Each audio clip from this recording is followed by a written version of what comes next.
Now, over in Lacovia, St. Elizabeth, a police station is to be constructed soon. Police Commissioner Major General Anthony Anderson made the revelation during a tour of several police stations in the parish. We have more from Shamela Pullen. Lacovia, Burnt Savannah, Horton and Cornwall are just a few of the communities in St. Elizabeth where crime has been rampant for some time now. However, the Lacovia police station, which serves these areas, currently shares space with another department of the Jamaica Constabulary Force, and so lawmen are at times inconvenienced when carrying out their duties. That's about to change. A 30-man station, we have all the facilities up with the new station.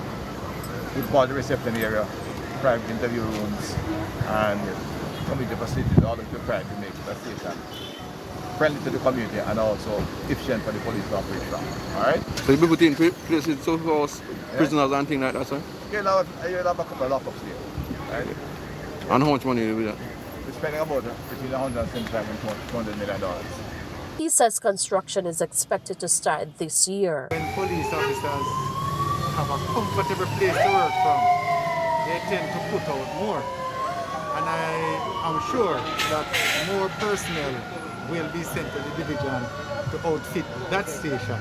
So we'll be able to put out more patrols and to have high visibility in that space. Meanwhile, plans are also in the pipeline to expand CCTV surveillance in the parish.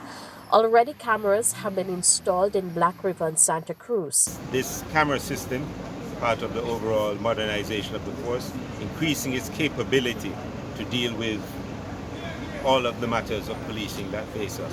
Violence being, of course, murder being the most important one. If you notice, other areas of crime tend to be trending down, and there's a reason for that, because some of these methodologies we're using and technologies are more suited towards other forms of crime and criminality.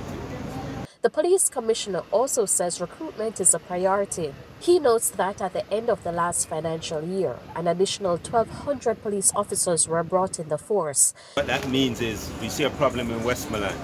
We sent nearly 50 officers, new officers to Westmoreland.